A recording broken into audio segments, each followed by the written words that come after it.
ইনশাআল্লাহ এই খুতবায় আমি সূরা বাকারার ৬১তম আয়াতটি নিয়ে কিছু ভাবনা এবং শিক্ষা আপনাদের সাথে আলোচনা করব। আর এই আয়াতটি নিয়ে কথা বলতে গিয়ে আমি মনে করি আয়াতটি নিয়ে গভীর চিন্তাকারী প্রত্যেক ব্যক্তি উপলব্ধি করতে পারবেন যে আমাদের জন্য এই সময় এই ধরনের আয়াত নিয়ে গবেষণা কেন গুরুত্বপূর্ণ। আল্লাহ আজ্জা ওয়া জাল্লা আয়াতটিকে একটি বিশেষ প্রেক্ষাপটে এখানে সন্নিবেশিত করেছেন। বনী ইসরাইল ফেরাউনের হাত থেকে রক্ষা পেয়েছিল, তারা ফেরাউন থেকে রেহাই পেয়েছিল, আর অনেক অনেক প্রজন্ম ধরে তারা ফেরাউনের শাসনের অধীনে বসবাস করে আসছিল। তো দীর্ঘ সময় ধরে তারা অধিকৃত জনগোষ্ঠী হিসেবে বসবাস করেছে কর্তৃত্ববাদী একটি শক্তির অধীনে, যা তাদেরকে শাসন করেছে, দাসতুল্য আচরণ করেছে এবং নিচু জাত হিসেবে গণ্য করেছে। এখন বিষয় হলো, নির্যাতনকারী এবং নির্যাতিতের মাঝে অদ্ভুত একটা সম্পর্ক রয়েছে। পৃথিবীর ইতিহাসে আপনি দেখবেন যে কিছু জাতি অন্য জাতির দ্বারা শাসিত হয়েছে। গোটা মানব ইতিহাস জুড়ে এমনটা ঘটেছে। উদাহরণস্বরূপ জাপানিরা চাইনিজদের সাথে এমনটা করেছিল, ব্রিটিশরা পৃথিবীর অনেক দেশেই এমনটা করেছে, ডাচরা এমনটা করেছে ইন্দোনেশিয়াতে, ইত্যাদি ইত্যাদি। আর যখন এই আক্রমণকারী ঔপনিবেশিক শাসকরা কোথাও চলে আসে, সেখানে বিজয়ী হওয়ার পর তাদের বিরুদ্ধে যুদ্ধরতরা ছাড়া সাধারণ জনগণ, লক্ষ কোটি সাধারণ জনগণের কাছে প্রথমে মনে হয় না যে তাদের জীবনে খুব একটা পরিবর্তন এসেছে। রোমানরা বিজয়ী হওয়ার আগে যে কৃষক ছিল, রোমানরা বিজয়ী হবার পরেও সে কৃষকই রয়ে গেছে। তাদের প্রদত্ত কর হয়তো ভিন্ন কর্তৃপক্ষের হাতে যাচ্ছে, কিন্তু জীবন খুব একটা পরিবর্তিত হয়নি, যুদ্ধের সময়টা বাদে। একইভাবে বিশেষত রোমান সাম্রাজ্য, মঙ্গোলীয় সাম্রাজ্য, অন্য যুদ্ধবাজ জাতিগুলো যারা গোটা পৃথিবী জুড়ে তাদের সাম্রাজ্যকে বিস্তৃত করেছে, তাদের এটা করার একটা পন্থা ছিল এই যে তারা বিদ্যমান অবস্থাতে তেমন একটা পরিবর্তন আনত না। তোমরা তোমাদের কার্যপদ্ধতি বজায় রাখো, যেভাবে চাষবাস করছিলে তা চালিয়ে যাও, বাজার যেভাবে চলছিল তা অব্যাহত রাখো, এখন শুধু অর্থ এই দিকে আসতে হবে, এইটুকুই। তো সাধারণ মানুষের কাছে অর্থনৈতিক পর্যায়ে ক্ষমতার এই রদবদলকে খুব বেশি পরিবর্তন বলে মনে হতো না। কিন্তু বিজয়ী শক্তির জন্য এটাও গুরুত্বপূর্ণ ছিল যে মানুষ যাতে জানতে পারে শহরে নতুন এক কর্তা এসেছে। করের অর্থ নীরবে নিভৃতে ভিন্ন গন্তব্যে সঞ্চালিত হবে এটুকুই যথেষ্ট না, বরং কর্তৃত্বের একটা বহিঃপ্রকাশও থাকতে হবে। মানুষের এটা স্বীকার করতে হবে যে একটি শক্তিধর সাম্রাজ্যের শক্তিধর সম্রাটের অধীনে বসবাস করছে তারা। আর যেভাবে তারা এটা করত তা শুধুমাত্র সামরিক শক্তি প্রদর্শনের মাধ্যমে না, কারণ সেটা ছিল অনেক ব্যয়বহুল। আর সেনাবাহিনী তো মূলত ব্যবহৃত হয় যুদ্ধক্ষেত্রে। সেনাবাহিনী ব্যবহৃত হয় গুপ্তচর বৃত্তির কাজে, গোপন সংবাদ সংগ্রহের কাজে। যখন আপনি জনগণ নিয়ন্ত্রণ করার জন্য সেনাবাহিনী ব্যবহার করবেন, সেই অনুপাতে তো জনসংখ্যাও অনেক বেশি, আর এটা সেনাবাহিনীর কাজও না। এজন্য এই ক্ষেত্রে অন্য অস্ত্র ব্যবহার করতে হবে। আমি এগুলোকে অস্ত্র হিসেবে আখ্যায়িত করছি। আমেরিকাকে এখন বলা হয়ে থাকে হৃদয় এবং মনের নিয়ন্তা, এটাই বলা হয়ে থাকে। এখন আপনার আর বন্দুক এবং বোমার প্রয়োজন নেই। আপনার যা প্রয়োজন তা হলো বিনোদন, খেলাধুলা, কনসার্ট। রোমানরা এটা করেছে, সকল রাজারাই এটা করেছে। তারা বড় ধরনের আয়োজন করত, তাদের বিভিন্ন জাতীয় উৎসবের দিন থাকত। জনগণকে এটা অনুভব করতে হবে যে সাম্রাজ্যের প্রতি তাদের আনুগত্য হলো নাগরিকত্বের অংশ। আর এই লোকগুলো বিজয়ী হয়েছে কারণ তারা জয়ী হওয়ার যোগ্য। তাদের বিজয়ী হওয়াটা ইতিবাচক বিষয়। তারা যদি জয়ী না হতো, সাম্রাজ্য হিসাবে আমরা অগ্রগতি অর্জন করতাম না। যদিও তারা আপনাকে নিজেদের অন্তর্ভুক্ত মনে করে না, কিন্তু তারা চায় যে আপনি তাদেরকে নিজেদের পরিবার হিসেবে গণ্য করেন। তারা কখনোই আপনাকে নিজের পরিবার হিসেবে গণ্য করবে না, কিন্তু তারা চায় যে আপনি তাদেরকে নিজেদের পরিবার হিসেবে গণ্য করেন। আর তারা এটা করে পতাকার মাধ্যমে, কুচকাওয়াজের মাধ্যমে, গান, প্রদর্শনী এবং প্রোপাগান্ডার মাধ্যমে তারা এগুলো সৃষ্টি করবে। এমনকি ফেরাউনের সময়েও সে এগুলো সৃষ্টি করেছিল। আপনি ফেরাউন রাজবংশের ইতিহাস অধ্যয়ন করলে এটা লক্ষ্য করবেন। এটা অধ্যয়ন গুরুত্বপূর্ণ, কারণ কোরআনে বারবার ফেরাউনের আলোচনা এসেছে। আপনি যদি প্রাচীন মিশরীয় ফেরাউন সাম্রাজ্য নিয়ে জানেন, তারা প্রচুর পরিমাণে অদ্ভুত কিন্তু ভীতিকর এবং শক্তিশালী স্মৃতিস্তম্ভ নির্মাণ করেছিল, যেমন পিরামিড, স্ফিংস এবং অন্যান্য আরো অদ্ভুত ধরনের স্থাপনা, যা দেখার জন্য এখনো মানুষ এই সকল স্থান ভ্রমণ করে। আর এই সকল স্থাপনা এমনভাবে নির্মাণ করা হয়েছিল যে যখন মানুষ নৌপথে ভ্রমণ করত, তারা এই স্থাপনাগুলো নদীর তীরে দেখতে পেত। ও, এই লোকদের সাথে ঝামেলা করা যাবে না, দেখো তারা কি নির্মাণ করেছে। এটা ছিল ভীতি সৃষ্টির একটা মাধ্যম। কোরআনে আল্লাহ আজ্জা ওয়া জাল্লা পূর্ববর্তী জাতিগুলোর ব্যাপারে এই বিষয়টি বর্ণনা করেছেন। যেমন হুদ আলাইহিস সালামের জাতি, তারাও এটা করত। তারা মূর্তি এবং বিশালাকার স্থাপনা নির্মাণ করত, অন্য কোনো কারণে না, বরং একটা ভাবমূর্তি, একটা প্রভাব সৃষ্টির জন্য। ঠিক তো এটা কোনো একটা বিষয়ের প্রতীক। আপনারা জানেন, যখন আমেরিকার বিদ্রোহীরা ব্রিটিশ সাম্রাজ্যের বিরুদ্ধে যুদ্ধ করেছিল, তখন ফ্রেঞ্চরা যেহেতু ব্রিটিশদেরকে ঘৃণা করত, ব্রিটিশদেরকে মানসিক যন্ত্রণা দেওয়ার জন্য তারা স্ট্যাচু অফ লিবার্টি উপহার দিয়েছিল, ফ্রান্স এবং আমেরিকার মাঝে মৈত্রী সম্পর্কের প্রতীক স্বরূপ। আর স্ট্যাচু অফ লিবার্টি কিসের প্রতিনিধিত্ব করে? স্বাধীনতা, বাক স্বাধীনতা, ধর্মের স্বাধীনতা, মত প্রকাশের স্বাধীনতা, মানুষ হিসেবে যেমন ইচ্ছা বাঁচার স্বাধীনতা। যদিও ফ্রান্স এই স্বাধীনতাগুলো উদযাপন করে, সেখানে হিজাব পরিধান করলে আপনি চাকরি পাবেন না। বায়োডাটাতে আপনার নামে মোহাম্মদ উল্লেখ করলে চাকরির ইন্টারভিউর জন্য ডাক পাবেন না। সেই ব্যক্তি যিনি একজন সাদা চুলের, সাদা চামড়ার আলজেরিয়ান, তার নাম আব্দুল করিম, তিনি একটি চাকরির আবেদন করেছেন, কিন্তু তিনি তা পেলেন না। তিনি নিজের নাম পরিবর্তন করে জেক রাখলেন, আর সাথে সাথেই চাকরির ডাক পেয়ে গেলেন। এটাই স্বাধীনতা। কিন্তু এটা শুধু একটা প্রতীক। এটা মানুষকে দেখানোর জন্য যে এর প্রতিনিধিত্ব আমরা করি, এটাই আমরা উদযাপন করি। এটা করা হয় পতাকা এবং এই জাতীয় অন্যান্য জিনিসের মাধ্যমে। এখন বেশিরভাগ মানুষের ক্ষেত্রে কি ঘটে? বেশিরভাগ মানুষের ক্ষেত্রে এই সাম্রাজ্যগুলো যা করেছিল তা হলো, এই মানুষগুলো পৃথিবীর সম্পর্কে যেরকম চিন্তা করে তা নিয়ন্ত্রণ করত। আপনি যদি সেই সময় বসবাস করতেন, তাহলে তারা চাইতো যে তাদের মতো করে জগৎ আপনি চিন্তা করেন। তারা চায় সেভাবে আপনি জগৎকে দেখুন, যেভাবে তারা আপনাকে দেখাতে চায়। আর সেটা ছিল তাদের সবচেয়ে শক্তিশালী অস্ত্রগুলোর একটি। বনি ইসরায়েল ছিল দাসতুল্য। মিশরীয় সমাজে তারা ছিল দাসতুল্য। আর মুসা আলাইহিসসালাম তাদেরকে সেই দাসত্বের শৃঙ্খল থেকে মুক্ত করেছিলেন। এখন তারা মুক্ত। তারা রয়েছে মরুভূমিতে। মিশরীয় সেনাবাহিনী ডুবে গিয়েছে, তারা ধ্বংসপ্রাপ্ত হয়েছে। এখন তারা মুক্ত, কিন্তু আসলে তারা মুক্ত নয়। কারণ প্রকৃত আক্রমণটি সামরিক আক্রমণ ছিল না, প্রকৃত আক্রমণটি ছিল মানসিক আক্রমণ।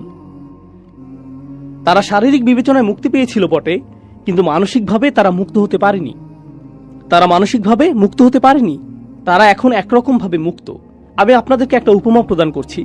ধরুন কেউ কারাগারে রয়েছে, মিথ্যা অভিযোগে তাকে কারাগারে বন্দী করা হলো, আর 20 বছর কারাগারে কাটানোর পর সে মুক্তি পেল। যখন সে মুক্তি পায়, সে আবারও সূর্য দেখতে পায়, সে আবারও স্বাভাবিক খাবার খেতে পায়, সে আবারও বন্ধুত্ব তৈরি করতে পারে। সে কি আর কখনো কারাগারের পোশাক পরিধান করতে চাইবে? আমি সেই পোশাকগুলো মিস করছি। সে কি এটা বলবে? সে কি এটা বলবে যে কারাগারে যে তরল ধরনের খাবার দেওয়া হতো, সেই খাবারটা আমি খুব মিস করছি। আমি মুরগির মাংস খেতে চাই না, আমি গরুর মাংস খেতে চাই না, আমি বারবিকিউ খেতে চাই না, আমি সেই পুরাতন নোংরা পাত্রটি চাই। আর আমি অন্ধকারাচ্ছন্ন স্থানে বসে খাবার খেতে চাই যেখানে ইঁদুর ঘুরে বেড়ায়, কারণ আমি সেগুলো মিস করছি। কেউ সেটা করবে না, কেউই সেটা করবে না। প্রকৃতপক্ষে সে যদি একটা ইঁদুর দেখে, অথবা সে যদি কারাগারের খাবারের পাত্রটির মতো একটা পাত্র দেখতে পায়, তার স্মৃতিতে সেটা ভেসে উঠতে পারে। তার হয়তো পুরনো দিনের কথা মনে পড়ে যেতে পারে। সে হয়তো কান্না শুরু করে দিতে পারে। তার সেটা মনে পড়ে যায় যখন সে কোনো পুলিশ অফিসারকে দেখে। তার হৃদয়ের মধ্যে আতঙ্ক অনুভব করতে পারে, কারণ সে এই অবস্থার মধ্য দিয়ে গিয়েছে। এমনকি সে কারাগারের পাশ দিয়ে যাতায়াত করতে পারে না। এটা তার জীবনের ভয়ঙ্কর কালো অধ্যায়ের কথা স্মরণ করিয়ে দেয়। সে ভুলে যেতে চায় এই মানুষটি মুক্তি লাভ করেছে এবং এখন সে মুক্তির স্বাদ উপভোগ করতে চায়। সে স্বাধীনতার স্বাদ উপভোগ করতে চায়। তো মুসা আলাইহিসসালাম তাদেরকে নিয়ে মরুভূমিতে চলে গেলেন। এটা মরুভূমি, কোনো বাগান নয়। এখানে বিচিত্র খাবারের সুব্যবস্থা নেই, এখানে প্রচুর পরিমাণে ছায়া নেই। তো আল্লাহ ছায়ার ব্যবস্থা করলেন। ওয়াযাল্লালনা আলাইহিমুল গমাম, তাই না? ওয়া আনজালনা আলাইকুমুল মান্না ওয়াসসালওয়া। তো আল্লাহ তাদের জন্য মান্না এবং সালওয়া প্রেরণ করলেন। খাবারের ব্যবস্থা হয়ে গেল। টিকে থাকার জন্য প্রয়োজন ছিল পানি, যা এসেছে 12টি ঝর্ণাধারা থেকে। ফানফাজারাত ইসনাতা আশারাতা আইনা, 12টি ঝর্ণাধারা দেয়া হয়েছিল। আমিষের ব্যবস্থা করা হয়েছিল, সালোয়ার ব্যবস্থা করা হয়েছিল, এই পাখির ব্যবস্থা করা হয়েছিল। এই পাখি শিকার করে তারা মাংস আহার করতে পারত। আমিষ এবং চর্বির প্রয়োজন পূরণ হলো। মান্না হলো এক ধরনের গম যা তারা উৎপন্ন করত। তো তাদের জন্য শর্করার ব্যবস্থা করা হলো। পানিরও অভাব ছিল না। এটি ছিল পরিপূর্ণ পুষ্টির একটা ব্যবস্থা।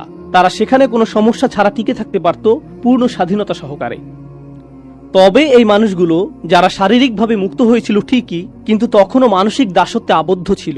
আর 61 নম্বর আয়াতে তারা মুসা আলাইহিসসালামের কাছে আসলো।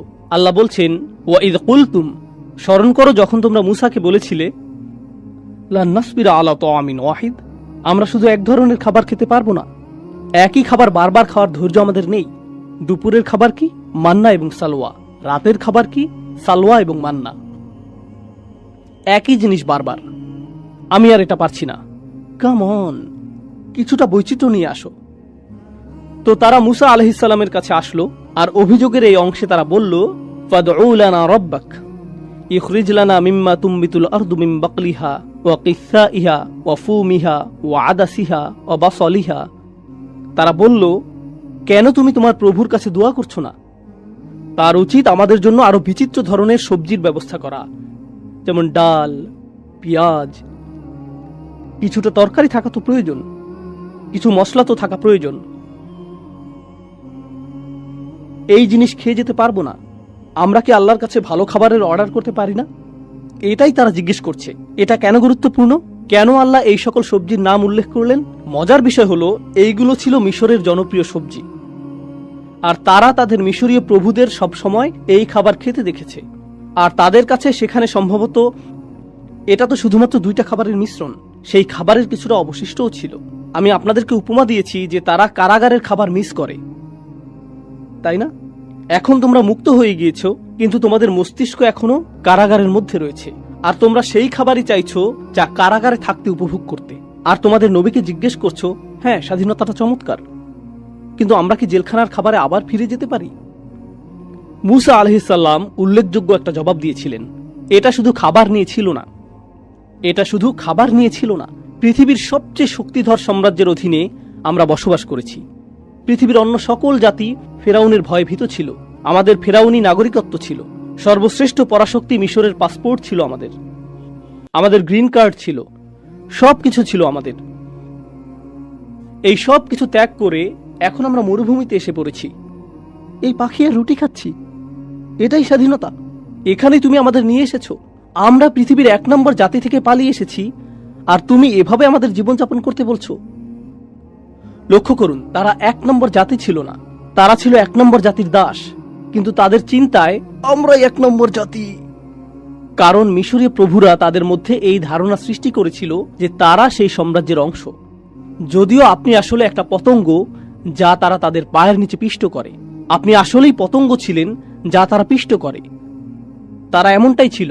উদাহরণস্বরূপ, আমেরিকার রাজনীতিতে কিছু মানুষ ডোনাল্ড ট্রাম্পের জন্য পাগল ছিল, তার জন্য তারা উন্মত্ত ছিল। অনেক খ্রিস্টানরা জিসাসের চেয়েও ট্রাম্পের প্রতি বেশি আগ্রহী ছিল, আমরা এটা দেখেছি। আর এই মানুষগুলোর ঠিকমতো বিদ্যুৎ বিল পরিশোধ করতেও কষ্ট হয়ে যায়।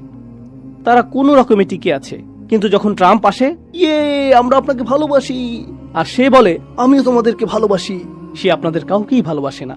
কিন্তু সে অত্যন্ত সফলভাবে আপনাদের মাঝে এই ধারণা সৃষ্টি করেছে যে তাকে আপনাদের ভালোবাসা উচিত। সে সফলভাবে এটা করেছে। এটা ফেরাউনের কৌশল, ইতিমধ্যে এটা উল্লেখ করা হয়েছে। তো তারা ছিল দাস, কিন্তু সেখান থেকে মুক্তি পেয়েও সেই পুরাতন জিনিসই তারা চাইছে। ঔপনিবেশিক প্রভু তাদেরকে যা দিয়েছিল তাই তারা চায়। তারপর মুসা আলাইহিস সালাম বললেন, ইহবিতু মিসরান। এখানে মিশ্রণ শব্দটি আসলেই উল্লেখযোগ্য একটা শব্দ। আরবি ভাষায় মিশ্রণ অর্থ হলো গ্রামীণ উন্মুক্ত এলাকা। এখানে বলা যেত বালাদান, আরদান অথবা ওয়াদিয়ান, এই ধরনের যে কোনো শব্দই বলা যেত। কিন্তু আল্লাহ মিশ্রণ শব্দটি বাছাই করেছেন তানবিন সহকারে। মিশ্রণ এর শেষে নুন ধ্বনিটি শুনতে পাওয়া যায়, মিশ্রণ। কিন্তু মিশরের জন্য আরবিতে ব্যবহৃত শব্দটি হলো মিশ্র, তানবিন ছাড়া। এটাকে বলা হয় মামনু মিনাস সরফ।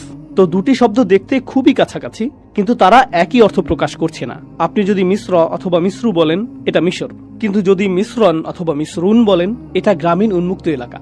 কিন্তু শব্দ দুটি খুবই কাছাকাছি। এটা এরকম যেন মুসা আলাইহিস সালাম বলছেন, তোমরা আরেক মিশরে ফিরে যেতে চাইছো, তোমরা নতুন একটা স্থানে যেতে চাইছো, কিন্তু আসলে তোমরা আবারও সেই মিশরের অবস্থায় চাইছো। আমি কোথা থেকে এসেছি তা নিয়ে আপনাদেরকে মজার একটা কথা বলি। আমি মূলত পাকিস্তানি বংশোদ্ভূত, আর আমি পাকিস্তান ভালোবাসি। আমি সেই গোটা অঞ্চলটাকেই আসলে ভালোবাসি। সেই অঞ্চলটির ইতিহাসের প্রসঙ্গে বলতে গেলে, বিশেষত বিশ্ববিদ্যালয় এবং হাই স্কুলের যেই ছাত্ররা এখানে রয়েছেন, আমি চাই যে আপনারা একটা বই পড়েন, বিশেষত যদি আপনি দক্ষিণ এশিয়া থেকে এসে থাকেন। যদি আপনি ভারত, পাকিস্তান, বাংলাদেশ, আফগানিস্তান, এমনকি শ্রীলঙ্কা এবং সেই অঞ্চলের অন্যান্য দেশ থেকে এসে থাকেন, আপনি বইটি পড়েন। বইটির নাম Islam and the English enlightenment.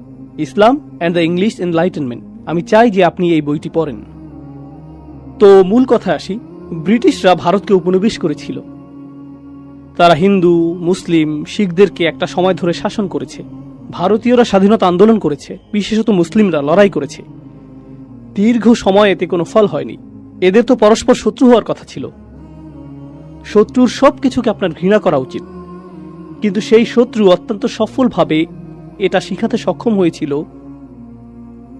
যে যদি তুমি আমার ভাষায় কথা বলো তাহলে তুমি সাফল্য অর্জন করবে, যদি তুমি আমার মতো পোশাক পরো তাহলে তুমি সাফল্য অর্জন করবে, যদি তুমি আমার মতো খাবার গ্রহণ করো তাহলে তুমি সফল হতে পারবে, যদি তুমি আমার মতো কথা বলো, যদি তুমি আমার মতো আচরণ করো, যদি তুমি আমার মতো দেখতে হও, যদি তুমি ভান করো যে তুমিই আসলে আমি, তোমার গায়ের রং শ্যামলা হলেও যদি ভান করো যে তুমি সাদা চামড়ার মানুষ, তাহলে আসলেই তুমি সফল হতে পারবে। ব্রিটিশরা কিন্তু খুবই ছোট একটা জাতি, না জানলে জেনে রাখুন। আমি অনেকবার ইংল্যান্ডে গিয়েছি। আপনি গাড়ি চালিয়ে কয়েক ঘন্টার মধ্যেই গোটা দেশটি অতিক্রম করতে পারবেন। যখনই আমি গাড়ি চালিয়েছি দেখেছি যে এর বেশিরভাগই ফসলের জমি। একটা শহর ফসলের জমি, আরেকটি শহর ফসলের জমি। আমি এটা দেখেছি আর বলেছি, ইয়া আল্লাহ, কোথায় এই লোকগুলো আর কোথায় গোটা পৃথিবী, কিভাবে এটা সম্ভব হয়েছে? আর আপনি যদি ইংল্যান্ডের ইতিহাস পাঠ করেন, তারা একে অপরকে হত্যা করতে উদ্যত হয়েছিল, তাদের রাজারা একে অপরকে হত্যা করতে উদ্যত হয়েছিল। আর তারা সেখান থেকে এমন এক সময় শুরু করে যখন তাদের গোটা সেনাবাহিনী এমনকি ৬০-৭০ হাজারও ছিল না। যদি আপনি বাড়িও ধরতে চান, বড়জোর তাদের সৈন্য ছিল ২ লাখ, আর মুঘল সৈন্য ছিল অনেক বেশি। ২০ থেকে ৭০ লাখের মধ্যে এই সংখ্যা উঠানামা করত। কিভাবে কিভাবে এটা ঘটল? এটা সামরিকভাবে ঘটেনি, ভিন্ন কিছু সেখানে ঘটে যাচ্ছিল। আর আমাদের জানতে হবে যে এই আধিপত্য কিভাবে কাজ করে। হ্যাঁ, সামরিক বিষয়টাও রয়েছে, কিন্তু এখানে অন্য প্রক্রিয়া, অন্য অস্ত্রও ব্যবহৃত হয়েছে। আর সেই অস্ত্রের বিষয়টি হলো, এমনকি যখন মানুষ ব্রিটিশদের কাছ থেকে স্বাধীনতা অর্জন করে, এমনকি যখন মানুষ আলজেরিয়াতে হত্যার শিকার হয়েও ফ্রেঞ্চদেরকে বিতাড়িত করেছে, তারা হয়তো ফ্রেঞ্চদেরকে বিতাড়িত করতে পেরেছিল, কিন্তু একটি ফ্রেঞ্চ ভিতরে রয়ে গিয়েছে। তারা ব্রিটিশদের বিতাড়িত করেছে, কিন্তু একটি ব্রিটিশ ভিতরে রয়ে গিয়েছে। আর অবস্থা যখন এমন হয়, এই অবস্থায় আপনি পাকিস্তানের মতো একটা দেশে যেতে পারেন, যা আমি ভালোবাসি। পাকিস্তানের অনেকগুলো ভাষা নিয়ে গড়া চমৎকার ঐতিহ্য রয়েছে। এর মধ্যে অনেক ভাষা মৃতপ্রায়। সেখানে আপনি যদি একটি রেস্টুরেন্টে যান আর উর্দু ভাষায় কথা বলেন, তাহলে ওয়েটার আপনার দিকে বিরক্তি ভরে তাকাতে পারে। কিন্তু আপনি যদি একই কথা ইংরেজিতে বলেন, এর উপরে আপনি যদি আমেরিকান উচ্চারণে এটা বলেন, please sir, this way sir, আপনি পরীক্ষা করে দেখতে পারেন। আপনি স্যুট পরিধান করে সেখানে প্রবেশ করে ইংরেজিতে কথা বলুন, এরপর বেরিয়ে যান, পোশাক পরিবর্তন করে দেশীয় পোশাক পরুন, তারপর আবার প্রবেশ করে উর্দু ভাষা বলুন, সম্পূর্ণ ভিন্ন আচরণ পাবেন। আর এটা আমেরিকাতে ঘটছে না, আমেরিকাতে ঘটছে না, কানাডাতেও ঘটছে না, ইংল্যান্ডেও ঘটছে না, এটা ঘটছে মুসলিম বিশ্বে। আর শুধুমাত্র পাকিস্তানেই না, এটা ঘটছে ভারতে, বাংলাদেশে, ইন্দোনেশিয়াতে, মালয়েশিয়াতে, এটা ঘটছে উত্তর আফ্রিকায়, সমগ্র মুসলিম বিশ্বে। জানেন মূলত বিষয়টা কি? আমরা আমাদেরকে মুক্ত করেছি, আমরা এটা করেছি, কিন্তু আসলেই কি আমরা করেছি? এটা এমন যেন আমরা আরেকটি মিশর চাইছি। আপনি আরেকটি মিশর চাইছেন। আর যারা এখানে তরুণ প্রজন্মের কাছে মনে হবে, আমি তো কানাডায় জন্ম নিয়েছি, আপনি কিসের কথা বলছেন? এই কথাগুলোর সাথে আমি সম্পর্ক খুঁজে পাচ্ছি না। হ্যাঁ, আপনাকে নিয়ে কিছু কথা বলি। জানেন আপনার ঔপনিবেশিক প্রভুকে? বিভিন্ন ব্র্যান্ডের নাম, নেটফ্লিক্সের প্রতি আপনার আনুগত্য, খেলায় আপনার প্রিয় দলটির প্রতি উপাসনা, এই উপায়ে আপনার নতুন প্রভুরা আপনাকে ব্যস্ত রাখছে। এটা আপনাকে নতুন মডেলের গাড়ি নিয়ে ব্যস্ত রাখছে, মোবাইল যা সম্প্রতি বাজারে এসেছে, যার এমন ক্যামেরা রয়েছে যেটি ঠিক আপনার আগের ফোনের ক্যামেরার মতোই, কিন্তু নতুন ফোনটি ছাড়া আপনার কাছে জীবন অসম্পূর্ণ মনে হয়। আপনাকে এটা পেতেই হবে, আপনাকে এটা দেখাতেই হবে। আপনি এমন গণতন্ত্র নিয়ে গর্বিত, এমন গণতন্ত্রে বসবাস করে গর্বিত, যা অত্যন্ত ব্যস্ত রয়েছে গোটা পৃথিবীর গণতন্ত্র ধ্বংস করার কাজে। কিন্তু আপনি গণতন্ত্র নিয়ে গর্বিত। কমপক্ষে আমাদের তো অধিকার রয়েছে, আমাদের তো গণতন্ত্র রয়েছে। আর অন্য দেশের বিশৃঙ্খলাগুলো আমাদের চোখে ধরা পড়ে। তো এই আয়াতের মাধ্যমে আমি আপনাদের যা বলতে চাচ্ছি তা হলো, মুসা আলাইহিস সালাম তাদেরকে একটি সতর্কতা প্রদান করেছিলেন। এটাই যদি তোমরা চাও, তোমরা যদি আবারও দাসত্বের জীবন চাও, শারীরিকভাবে না হলে মানসিকভাবেও যদি তা চাও, তাহলে এগিয়ে যাও। নতুন এক মিশরে চলে যাও। এইবার তোমাদের শাসন করতে ফেরাউন আসবে না। ফেরাউন তোমাদের নিজেদের মাথাতেই রয়েছে, আর তোমরা নিজেকেই নিজে ঔপনিবেশিক দাস বানিয়ে রেখেছো। এটা অটো পাইলট। সর্বোত্তম দাস তো সেই যার জন্য আপনার কারাগার তৈরিরও প্রয়োজন নেই, সাশ্রয়ী দাস।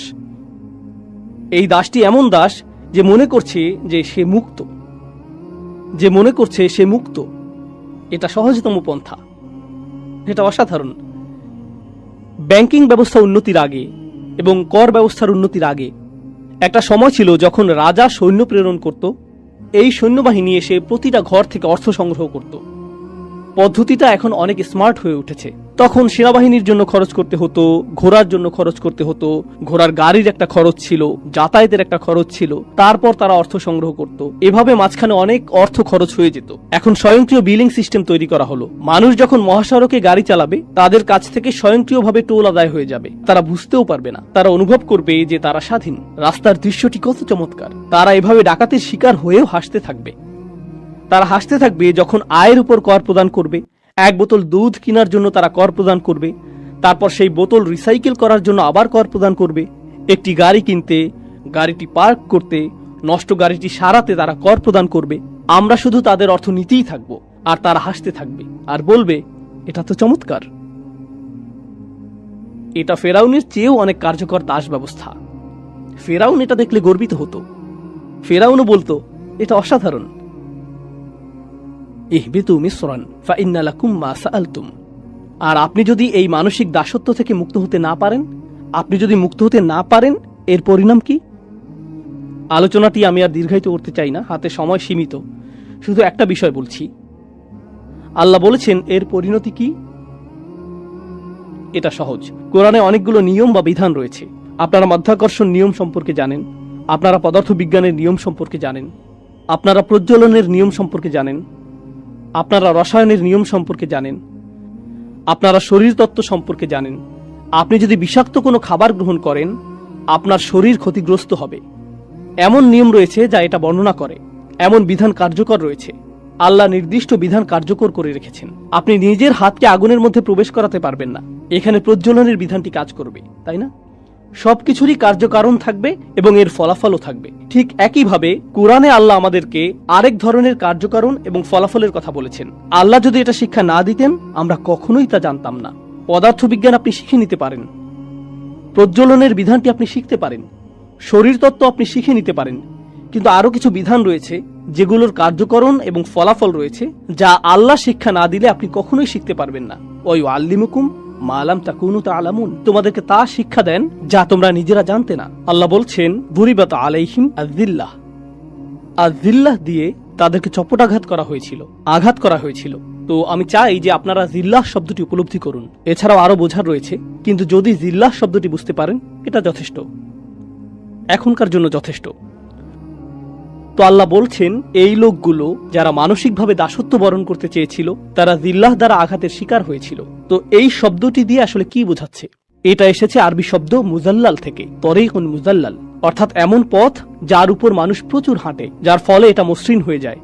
যেমন আপনি যদি এমন স্থানে বসবাস করেন যেখানে পায়ে চলার জন্য আলাদা পথ না থাকে, সেটা যদি ঘাস এবং আগাছাপূর্ণ স্থান হয় আর মানুষ হাঁটতেই থাকে, তখন এই আগাছাগুলোর মাঝখানে মসৃণ পথ তৈরি হয়, সেখানে কিছু জন্মায়ও না। এটা হলো তরিকুন মুজাল্লাল, মসৃণ পথ। যেহেতু এর উপর অনেক হাঁটা হয়েছে, ফলে এটা মসৃণ হয়ে গিয়েছে। হাইতুন জলিল, এটা ব্যবহৃত হয় দেয়ালের ক্ষেত্রে। মানুষ দেয়াল নির্মাণ করে বাইরের মানুষকে দূরে রাখার জন্য, কিন্তু দেয়ালটি যদি 1 হাত পরিমাণ উঁচু হয়, এর ফলে মানুষ সহজেই ঢুকে পড়তে পারে। এটা অকেজো, কারণ এটা অনেক নিচু। এই ধরনের দেয়ালকে বলা হয় হাইত জলিল, এটা অনেক নিচু।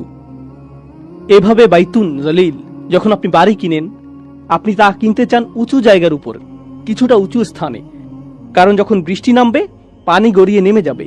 কিন্তু আপনি যদি নিচু স্থানে বাড়ি কিনেন, অন্য সকল বাড়ির পানি আপনার বাড়িতে চলে আসবে, আপনার বাড়িই বন্যার শিকার হবে।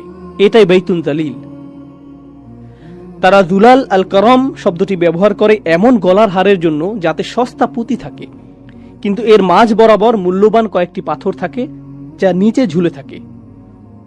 তো দুল্লিয়াত আনাকিদুহ, মূল্যবান যে পাথরগুলো নিচে ঝুলে থাকে সেগুলোকে আসলে বলা হয় জুলাল, যেগুলো নিচে ঝুলে থাকে। মুহাম্মদ হাসান হাসান জাবাল কর্তৃক লিখিত আরবি ভাষার বিখ্যাত অভিধানে তিনি এই ব্যাপারে বলেছেন, নাকসুস ইরতিফা ইশাই, কোনো কিছু উঁচু ছিল কিন্তু এখন তা নিচু হয়ে গেল, এটাই দলিল। কেউ শক্তিশালী ছিল, এরপর সে দুর্বল হয়ে গেল, এটাই দলিল। সামাজিক দৃষ্টিকোণ থেকে কেউ আগে আত্মমর্যাদা সম্পন্ন ছিল, আর এখন মানুষের পায়ের নিচে পিষ্ট হওয়াকে এবং নত হয়ে থাকাকে সে উপভোগ করে, এটাই দলিল।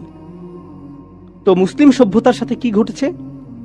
আজকের দিনেও এমন স্থান রয়েছে, আমি নিজে এমন স্থানে গিয়েছি, মুসলিম সমাজেই কোনো নারী যদি হিজাব পরিধান করেন, তিনি সেখানে অশিক্ষিত, গেঁয়ো এবং সেকেলে বিবেচিত হন। তারা পশ্চিমাদের থেকেও বেশি পশ্চিমা সাজতে চায়। পশ্চিমারাও এতটা পশ্চিমা সুলভ আচরণ করে না। কেন? কারণ আমরা এটা অনুভব করতে চাই যে আমরা আধুনিক অনুভব করতে চাই। আপনি লক্ষ্য করবেন যে যুদ্ধ বিধ্বস্ত দেশ, যেখানে গোটা দেশটি ধ্বংসপ্রাপ্ত হয়েছে, গণহত্যা চালানো হয়েছে, আর সেই মানুষগুলোই তাদের মূল্যবোধের অনুভূতি হলো এরকম, দেখো আমি কোন ব্র্যান্ডের বেল্ট কিনেছি, দেখো আমার জুতাগুলো, দেখো আমি কোন স্যুটটি কিনেছি, এটাই তার মূল্যবোধের উৎস। প্রভু বলেছে, আমার কাছ থেকে কিনো, আমাকেই কর প্রদান করো, আর একই সাথে গর্বিতও বোধ করো। মানুষ এর চেয়ে বেশি জলিল কিভাবে হতে পারে? মানুষ এর চেয়ে নিচে আর কিভাবে নামতে পারে? এটা হালাল এবং হারামের বিষয় না। আমি চাই যে আপনারা বিষয়টা উপলব্ধি করুন। এটা হারামের সাথে সম্পর্কিত না, এটা আত্মমর্যাদার বিষয়। আমি সমাপ্তি টানছি এই বলে যে পৃথিবীর সকল সংস্কৃতি হলো আদম আলাইহিস সালামকে যা দেয়া হয়েছিল তা থেকে আগত। আনজালনা আলাইকুম লিবাসান ইউআরি সাওআতিকুম ওয়ারিশা। আদম আলাইহিস সালামকে বলা হয়েছিল, আল্লাহ তোমার জন্য পোশাক প্রেরণ করেছেন যাতে তোমার লজ্জাস্থানকে আবৃত করতে পারো। তো আপনি যদি পরিধান করেন বাংলাদেশি পোশাক, পাকিস্তানি পোশাক, আফগানি পোশাক, আমেরিকান পোশাক, ব্রিটিশ পোশাক, জাপানি পোশাক, এই সবগুলোরই সূচনা হয়েছে আদম আলাইহিস সালামকে যা প্রদান করা হয়েছিল তা থেকে। আর আল্লাহ তার কিতাব এবং তার রাসূলের সুন্নাহর মাধ্যমে আমাদেরকে পথ নির্দেশনা দিয়েছেন পোশাকের থেকে অজ্ঞতা দূর করার জন্য। আপনি পরিশীলিতভাবে জাপানি পোশাকও পরতে পারেন, আপনি পরিশীলিতভাবে আমেরিকান পোশাকও পরতে পারেন, চাইনিজ অথবা অন্য যে কোনো জাতির পোশাকই পরতে পারেন। সংস্কৃতি প্রত্যাখ্যানের বিষয় নয়, বরং ঔপনিবেশিক প্রভুত্বকে প্রত্যাখ্যান করা উচিত। শাসন করার মানসিকতাকে, শাসকের উপাসনাকে প্রত্যাখ্যান করা উচিত। আর সুবহানাল্লাহ, আমরা অত্যন্ত চমৎকার সময়ে বসবাস করছি। এই সময়ে আমাদের জন্য এই ধরনের আয়াত নিয়ে গভীর চিন্তা করার মাধ্যমে বিশেষত তরুণ প্রজন্মের কাছে একটা সুযোগ রয়েছে ঔপনিবেশিক মানসিকতা থেকে উম্মাকে মুক্ত করার, যা মুসলিম চিন্তাকে আচ্ছন্ন করে রেখেছে 1 শতাব্দীরও বেশি সময় ধরে। মুসলিমরা হলো পৃথিবীর বুকে শক্তিশালী একটা জনগোষ্ঠী। আমরা বেশ কয়েক শতাব্দী ধরে ঘুমিয়ে আছি। আমাদের কিছুটা খারাপ সময় পার করছি, আমরা শুধুমাত্র খারাপ সময় পার করছি, কিন্তু এর অর্থ এটা না যে আমরা দুর্বল। আমরা ঘুমন্ত সিংহ। আমরা জেগে উঠতে শুরু করছি। গাজায় যা ঘটে যাচ্ছে তা শুধুমাত্র পৃথিবীর জন্য চক্ষু উন্মোচনকারী নয়। এটা শুধু আমেরিকানদের সচেতন করা না যে আমরা বাক স্বাধীনতার কথা বলে থাকি কিন্তু তা আসলে আমাদের নেই। আমরা মত প্রকাশের স্বাধীনতার কথা বলে থাকি কিন্তু আসলে তা আমাদের নেই। আমরা প্রতিবাদ মিছিলের স্বাধীনতার কথা বলে থাকি কিন্তু তা আসলে আমাদের নেই। এটা শুধুমাত্র আমেরিকানদেরকে এই গুরুত্বপূর্ণ বিষয়গুলো নিয়ে সচেতন করা না, বরং এই চিন্তাও জাগ্রত করা যে তারা আমাদেরকে দাসের মতোই বিবেচনা করেছিল আর অদৃশ্য বেড়া তৈরি করে রেখেছিল। মুসলিমরা বুঝতে পারছে যে এতদিন আমি কিসের উপাসনা করে আসছি, কোন কল্পিত গরু নিজের চিন্তার জগতে তৈরি করে আমি উপাসনা করেছি, বনি ইসরাইলের সেই সোনালী গরুর মতো। এখন আর এটা সোনালী গরু হতে হবে সেটা জরুরি না। এটা হতে পারে যে কোনো কিছুর সোনালী লোগো, এটা হতে পারে সোনালী নাইকি, হতে পারে সোনালী ফেরারি, সোনালী অ্যাডিডাস, এগুলো সবই সোনালী গরু। আজকের যুগে এগুলোই সোনালী গরু। পৃথিবীর সকল সামেরিরা এগুলো নির্মাণ করে যাচ্ছে। তো আমি মনে করি যে এটা নতুন একটা সূচনা, এটা নতুন জাগরণের সূচনা। আমরা এখন আর সাংস্কৃতিক আগ্রাসনের শিকার হব না। আমরা নিজেদেরকে প্রকাশিত করতে পারি এবং নিজেরাই চিন্তা করতে পারি, আর আমরা সত্য ছাড়া অন্য কিছুর অনুগত হব না। আমরা পৃথিবীকে সত্য প্রত্যক্ষ করার আমন্ত্রণ জানাতে পারি, এমন কারো চোখ দিয়ে দেখা থেকে বিরত থেকে যে এতদিন নিয়ন্ত্রিতভাবে কারসাজি করে সত্য গোপন করে এসেছে। আল্লাহ আজ্জা ওয়া জাল্লা আমাদের হৃদয় এবং মনকে মুক্তি দান করুন। বিশেষভাবে এই প্রজন্মকে আল্লাহ সামর্থ্য দান করুন যারা উম্মাকে ঔপনিবেশিক সেই প্রভুত্ব থেকে মুক্ত করবে যা এখনো ভিতরে রয়ে গিয়েছে, যা বহির্গত প্রভুত্ব থেকে কোনো অংশে কম নয়। বারাকাল্লাহু লি ওয়া লাকুম ফিল কুরআনিল হাকিম ওয়া নাফা'নি ওয়া ইয়্যাকুম বিল আয়াতি ওয়া যিকরিল হাকিম।